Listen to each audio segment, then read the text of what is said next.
Well, I thought I'd stand under a light to give you some spooky lighting, given it's Halloween. I've managed to get through the whole day so far without making a Halloween pun, so I'm not gonna start now. But of course, Norwich City have lost here 2-0 at home to Wolves. I've written some notes, so hopefully this will make it nice and concise today. But I am going to start with Wolves because that seems the most logical thing to do, because tonight was kind of really all about them showing the class they've got, what they've done elsewhere, and why every team that they've come against so far have said they're the best side they've faced this season. I had a little look during the game for the odds of Wolves winning the title this year, and they were so short I didn't bother putting any money on it, and they were so short because of really what we've seen today. And that wasn't just to get promoted, that's actually to win the division. So everyone is kind of seeing it. They've got so much quality. I think personally that side looks better, certainly on tonight's evidence, but other nights they look better than Newcastle did last year. Real class act, and if they don't win the title this season, I would be amazed. They've got quality in attack, their movement is fantastic, they counter so well. But what probably surprised me is how solid they look defensively.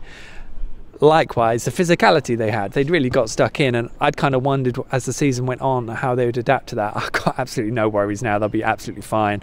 Maybe if they lose a couple of big players, maybe if they lose Neves or Jota or Bonatini for a while, then it might change things. But I mean, they've got people like Bakare coming on off the bench as well, all class acts, and the movement we saw was exceptional from them. So to me, they've got everything, and I don't think they'll have any worries going up. And of course, them being solid at the back was tonight helped out by the fact they had Ryan Bennett and John Ruddy making their Carrow Road returns. Both, of course, looked very good, considering the players as well that they were playing alongside. So to me, that does all make it quite hard to judge Norwich, because I actually thought a lot of tonight was about how good Wolves were, and what I'd rather do is judge Norwich on what happens on Saturday when they head to Bolton, because that's a completely different affair in terms of how Norwich deal with that and what they come away with. Tonight, let's be frank, they just got outclassed and never really got near it. That said, they looked very tired. They shouldn't have done, because Wolves have been in exactly the same boat recently, but Norwich did. They looked so tired, lacking in energy.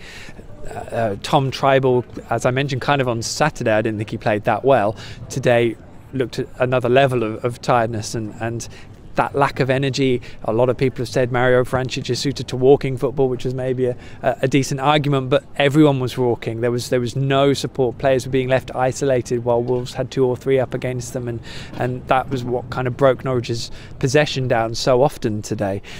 They did try everything. They kind of matched Wolves up in the end, and they went to a 3 at the back and a 3-5-2 with 2 up top, which they tried quite early on in the first half, actually playing 2 up top. They're cutting away some Halloween goodies there, I'm sure. And early changes, I think Norwich played the last 25 minutes having already made all 3 of their substitutions. So, no faulting Daniel Farke in terms of what he tried to do, but I don't really think it mattered. I think Wolves were too good for Norwich on the night, and possibly maybe 9 times out of 10 if the two sides play, given what it looked like. Of course, Norwich are missing some bodies, but the pressure keeps ramping up on them coming back, such as Nelson Oliveira and Alex Pritchard. What I will say, though, is you're going to pick the players you really should be playing to their strengths, and Marley Watkins started up front today. At times he was a lone striker. Most of the time he was alongside either Cameron Jerome or who came on, or Josh Murphy, who switched to up top as well at times. So Norwich played with some pace up front. They played the first through ball I saw for Marley Watkins in the 93rd minute. What is the point? I know that Norwich don't, they want to play with a striker who's going to hold things up, but Marley is not that player, and he can be a forward for them, but you have to play in a way that gets the best out of them, which they did at Brentford away in the Cup earlier in the season. Tonight they didn't, and therefore Marley was completely ineffective in the game.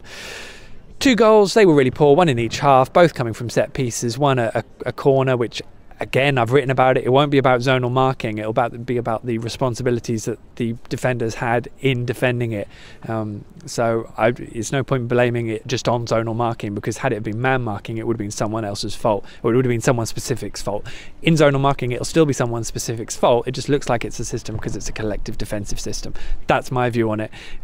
Wolves defended with zonal marking today, and they managed to keep a clean sheet, and Norwich have managed to defend with zonal marking repeatedly and keep clean sheets as well. So let's not get into that. But the second goal was a set piece, a free kick that Norwich half cleared. Bonatelli took it really well, but ultimately a really poor goal to concede.